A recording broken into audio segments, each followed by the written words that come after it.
Home sweet home here at Poker House, Dallas. We're in for 5 stacks of red. That's $500, ladies and gentlemen. Thank you for joining me here today. The first hand we get into, the beautiful looking ace queen of spades in the straddle. 3 people put in $5 and the action's back to me.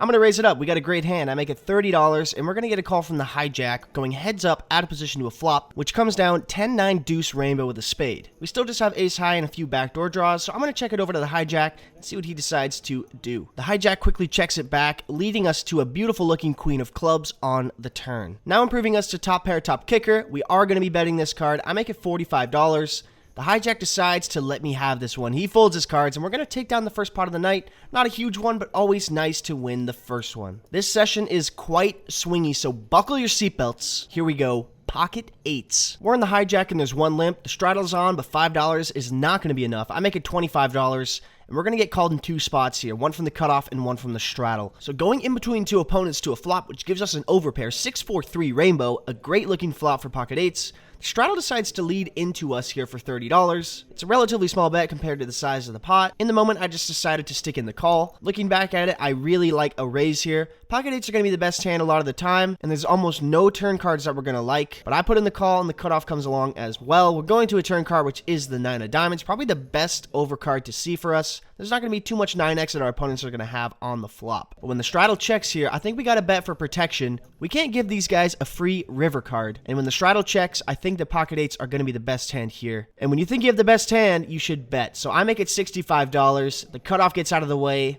and the straddle decides to fold as well. We're going to return our cards to the dealer in exchange for a $173 pot. 2 of our buddies are sitting at the end of the table there. It's Funky Punts and John. A couple of crushers we don't really want to get involved with, but nobody told me that in real time. We look down at ace queen offsuit. I'm under the gun +1. I raise it up to $15, and there's 3 callers over to John on the button. John is a very good poker player. He puts people in tough spots. He's very aggressive, and that shows in this hand here. He squeezes 3 bets up to $150. You can tell he plays a lot here in Texas. His raise sizes are massive, and that's what you have to do when you're playing in Dallas. But I know John is going to have a balanced range and not just be doing this with his best possible hands. Ace queen offsuit is going to be one of the best ones to 4-bet bluff with. We block aces, we block queens, we block ace king. Those are some of the best hands he's going to have in this spot. Also, when there's 3 callers in between me and him, he's going to be a lot more inclined to squeeze. So knowing all this information, I 4-bet rip it all in for $500. The action quickly folds back around to John on the button, and he decides to think about it for a little while before folding. We get one through here.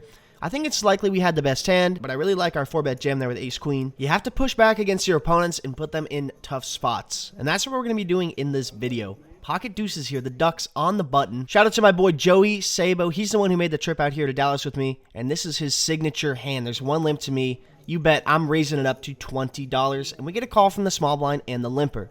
Going to a flop, which is queen 7-5, we smash it. It checks to me. When you have a hand like pocket deuces, there's only one card you're looking for on that flop. But when you don't hit that card, that doesn't mean my chips are not going to go into the middle. We're bluffing here. We're doing it for Joey. I bet out for $20. And we get looked up by the small blind. So we're going to go heads up to a turn card, which is the 10 of spades. I like to bluff on this card because if he had a 7 or a 5, this is a card over that, and it's going to make it more likely that he's going to fold. Whenever cards change the board texture like that, improving second pair to third pair and third pair to fourth pair, those are cards you typically want to barrel on. We bluff the flop, and we are absolutely going to bluff the turn here. I bet out about 2/3 the size of the pot for $65, and the small blind surrenders his cards. He folds, and we let him know that we had to deuce of clubs, getting a little tricky here with our opponents, scooping in a nice little pot. It's been smooth sailing for us in this session so far. We look down at the big slick in the small blind ace king. The cutoff makes it $15, and I'm absolutely going to be 3-betting this. Out of position, I typically use a 4x sizing, so that's what I do. I make it $60, and the big blind likes the sound of that. She puts in the call, and the cutoff gets out of the way, so we're going to go heads up against a cold caller to a flop, which is 7-7-6 with 2 clubs. Typically when people cold call 3-bets, they either have pocket pairs or suited broadways like Jack 10 suited or Queen Jack suited. That's just from my experience playing live 1-2 poker. We're going to have all the overpairs in the spot like aces, kings, queens, jacks, while our opponent will probably 4-bet those pre-flops, so we're going to take advantage of that. We have an ace and a king in our hand, so we are going to rep those big pairs. I bet out for $45, but our opponent isn't too scared from this bet. She puts in the call, and we're going to go off to a turn card, which is the 4 of diamonds. Neither of us should have any straights here ever, but we're in Texas, you never know. And I think it's a good spot to continue bluffing. Even if our opponent has a hand like pocket 8s or pocket 9s, they're not going to feel too comfortable when I bet the turn and probably jam the river. Because we 3-bet pre-flop, we're going to put pressure on our opponent here. In the moment, I don't decide to bet too big though. I only make it $70, and I think this is because our opponent wasn't that deep, and I wanted to make it look like I was setting up for a river jam. After a while of thinking, the big blind decides to fold her cards. We take one last look at our big slick. It could have been the best hand, who knows, but I'm pretty happy with the way that I played that one. Moving on here, this one is going to be a punt. Let me tell you, we have ace queen of spades in the small blind, and our buddy Funky punts in the low jack, makes it $20. And our other buddy John in the hijack 3-bets it to $70. We're in the small blind with ace queen suited. It's a great hand. It's a 4-bet or fold situation, and you know me, I'm going for the latter. I make it $265. A massive 4-bet. I think it's just a little bit too big. It's almost 4x the bet, and I think for a 4-bet, that's just a little too much. Regardless, our chips are in the middle, and there's nothing we could do now. But Funky punts decides to push back. He goes all in for $658, and John finds the fold. Action is back over to me. There's $996 in the middle, and it's roughly $400 more to call. Now, let's try and piece together his range here. I know that he may be doing it a little bit lighter because it's me, and we like to battle, we like to bluff each other. Now, I'm not saying that this is just going to be a straight out 5-bet bluff, but let's put together his range. Aces, kings, queens, jacks, possibly 10s, ace king, and we'll give him a bluff like ace 5 suited. I know it sounds crazy, but they call him Funky punts for a reason. Still, I know this is an extremely strong move, and we're going to be behind most of the time, but we're getting a little over 3-1. I think this would definitely be a better fold, but in the moment, I decided to gamble. We're gambling, chat. I put in the call. We're going to go off to 2 runouts. We decided to run it twice, be a little friendly. The first runout comes deuce 7-6. Turn is a king of diamonds, and he immediately shows me ace king, so we are stone dead on the first board. Not in good shape on the second board. Deuce deuce jack. The turn gives us hope with the 9 of spades. Any queen or spade would give us the best hand. We do have some chop outs as well, but the river card, 5 of diamonds. We are going to get scooped in this almost $1,400 pot. A little bit of an ambitious call there, but that's all right. We are going to add on and battle back. Nice hand there, Funky. Let's move on to the next hand. Pocket deuces once again. There's one limp in the middle position. Player makes it $12. There's 2 callers over to me. I'm in the big blind. We are going to go mining for a set. I stick in the call, and the limper puts in the call as well, going to a flop, which doesn't give us a set, but it gives us a boat. King, king, deuce. What a magnificent flop. Holy smokes. Checks over to the middle position. I'm not going to be leading into him. Please, one time somebody have ace king or king queen or something to pay us off. Checks over to the middle position player who decides to bet $15. And the cutoff 6 in the call. I think just smooth calling here is probably the best option. We don't need any protection, so I think just sticking in the call and getting value from later streets is going to be fine. That's what I do, and the turn card comes the 9 of diamonds. I check it over to the middle position, but unfortunately the action is going to check around. The river card is the queen of diamonds. I'm not sure how I feel about it because it could kill a lot of action if our opponents had a king, but who knows, maybe they hit a 1-card flush on the river. I'm going to have to bet here, try and get some value. So I make it $65, but when I bet out, they both fold. Unfortunate, but you can never complain about flopping a boat. If you guys are interested in playing online, I've been grinding on Club GG. It's a lot of fun. You can come join me. Everything is in the description. You can use code GILJACK for a deposit bonus. I hope I'll see you in there. Moving on. Pocket rockets, baby. Pocket aces. Fun fact about pocket aces, they are the best hand you could possibly get in this game. Funky punts in early position, makes it $20 to go. We're on the button, 3-betting this every single time. I make it $60. And he's going to stick in the call. He's going to battle. We're going to go heads up to a flop in position. Hoping to catch one of those funky punts here.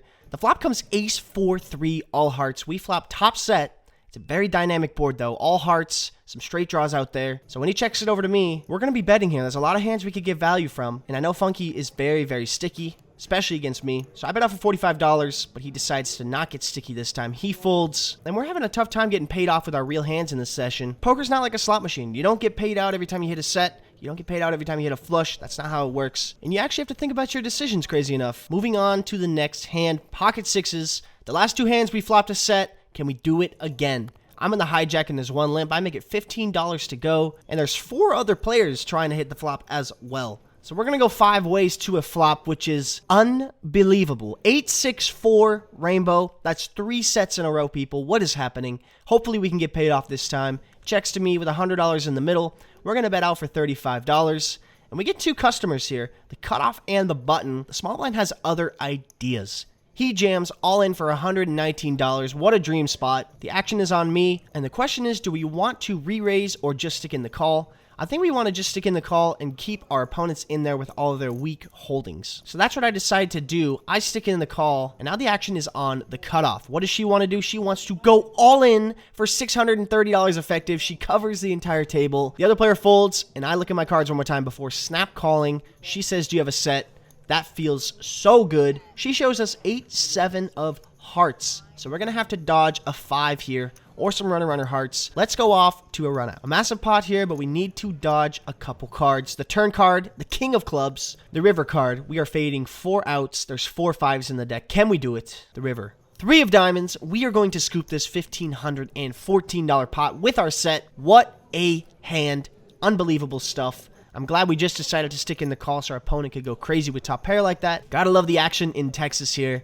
And that is a beautiful looking sight. Look at all those colorful chips. Feeling good now, especially with the church, as Kevin Martin likes to say. I'm on the button and there's 2 limps to me. I'm putting in 4 red chips. That's $20. In the middle position, obliges. He sticks in the call, going heads up to a flop, which is ace 8-8. Rainbow. When he checks it over to me, I think playing a check back here is going to be fine. When we bet here, it's going to be really difficult to get called by any hands, and I think you definitely want to have some strong hands in your check back range. So I check it back, and the turn card gives us a full house. It's the ace of spades. Now when the middle position player bets out into me for $20, it's a half pot size bet. I think going for a raise here is a little bit obvious of what we have. So I stick in the call, and we're going to a river card, which is the best card in the deck, the king of spades. Now improving us to a better full house, so if our opponent has an ace, we are going to stack him. But he checks it over to me, unfortunately, and now we have a decision. How big do we want to bet? The problem with this is, there's basically nothing that can pay us off besides an ace. It's possible that he could have an 8, but I think he's still going to pay that off for a big bet. So I size up, ladies and gentlemen. 85 in the middle. I go $145, but unfortunately, our opponent decides to fold. Nothing we can really do there. It's going to be really unlikely our opponent actually has a hand, but we are making some ridiculous hands today. And we're diving in straight to the next one. This is my personal favorite hand, suits and all, 10-8 of clubs here. We're in the big blind here, and the early position player limps. Cutoff makes it $15. I'm going to stick in the call. I think you could mix in a 3-bet every once in a while, but I put in the call this time, and we get 2 calls from the early position and button. 4 ways to a flop, which comes Jack 10-6 rainbow. We flop middle pair, and the action is going to check over to the cutoff. He decides to put out a bet of $35, and the button gets out of the way. I think we could probably stick in the call if we didn't have the early position player behind us. I think with him behind, we probably just got to muck our cards. But in the moment, I decided to get a little sticky. I stick in the call, and sure enough, the other player comes along as well. So not really the situation we want to be in. The turn card comes the ace of hearts, an absolute disaster. But interestingly enough, the action is going to check around here on the turn. The river comes to queen of spades.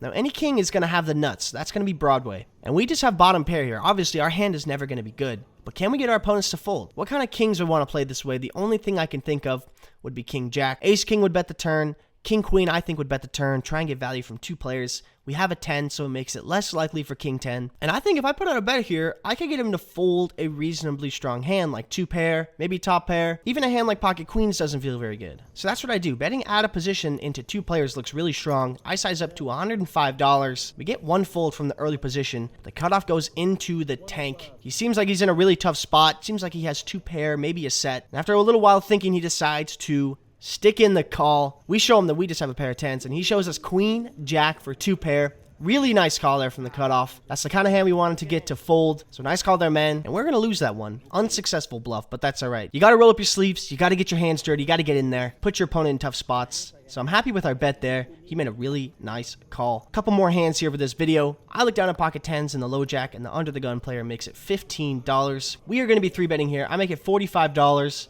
And the under the gun player looks intrigued. He sticks in the call. We're going to go heads up to a flop, which is king 4-6 with 2 diamonds. Only 1 overcard to our 10, so not too scary of a board. Obviously, the king isn't that great. The under the gun decides to go all in for $99. This seems a little bit strange here. Obviously, you can have a hand like king queen or king jack, but I think he's going to have a lot of draws and random holdings. I think 10s are going to be good here a lot of the time, so I stick in the call, and we're going to go off to 2 runouts. He asked to run it twice. I say that's fine. Turn card comes the deuce of diamonds. Really not loving that. River card is the queen of hearts, and he shows us queen jack of spades. So pretty wild there. The second board comes out clean for us, and we're going to chop up this pot. Our opponent decided to get a little bit frisky there with a couple of suited broadways. Happy we made the right call, and we're going to go to the last hand of the session. Appreciate you guys making it this far. We have King Jack offsuit on the cutoff. There's always a limper, isn't there? There's one limp, I make it $25. We're going to get looked up by 3 different players: small blind, early position, and button. So to the flop we go, which is 10-9-7 with 2 diamonds. We flop ourselves a double gutter and a backdoor flush draw. Now the early position player decides to lead out into the field a fifth the size of the pot for $20. This is a really weird bet. The action's on me, and we're definitely not going to be folding. Should we raise? I think just calling and taking a turn card is necessary. So I stick in the call, and the other 2 players get out of the way, leading us to the 8 of diamonds. We hit the straight, and we improve to the king high flush draw as well. The early position doesn't slow down, but he's still betting small. He makes it only $30 to go. I think raising is a little bit of an overplay. Obviously, our opponent can have a hand like Queen Jack, which has us beat, and definitely can have some flushes. Having the king of diamonds obviously is nice, blocking some of those holdings. So I stick in the call, and the river card comes a brick, deuce of clubs, and now the early position player checks over to me. In my mind, this gives me the green light that we're going to have the best hand. We want to try to get called by a 6 or a 2-pair holding, so that's what I do. I decide to go for some value. I bet out for $55, and the early position player pretty quickly puts in the call. I show him that I have the straight, and he also shows us a jack paired up with another diamond. Jack 5 of diamonds. He has a flush. I did not expect that, to be honest, when he checked me on the river. But he's going to scoop this pot. Nice hand, man. And we're going to head out shortly after this hand. We got into that game for $800 total and out for $1,270. That's a profit of $470. Thank you guys for watching. Click that subscribe button, and I will be back soon. Laters.